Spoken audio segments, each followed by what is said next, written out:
தான் ஸ்மெல் வருது. ட்ரீட்ஸ் ஞம் ஞம் ஞம். சரி ட்ரீட்ஸ் காலி ஆயிடுச்சு, கீழே போவோம்.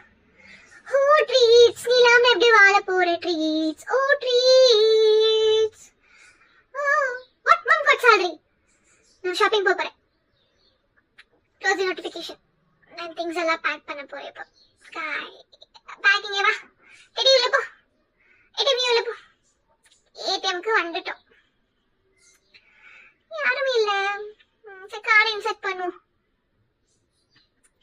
எடி நீ பா ட்ரீட்ஸா கொடு இல்ல கேஷா கொடு. எனக்கு பசிக்குது, சீக்கிரம் கொடு. எவ்வளவு நேரமா வெயிட் பண்ணிருக்கேன் நானு. நான் வேலை வெட்டி இல்ல நினைச்சிட்டு இருக்கியா? சீக்கிரம் பண்ணி முடி. உன்னை நீ சாஸ்தல நான் வானிஷ் பண்ண போறீங்க பார். உன்னை டிஷ்ஷும் வீட்டுக்கு கிளம்பலாம். நான் வீட்டுக்கு வந்துட்டேன். நீ எங்க போயிருந்த? வா உன் ட்ரீட் வாங்கி வச்சிருக்க, சாப்பிடு. You guys hit that like and subscribe and comment me for my cute videos.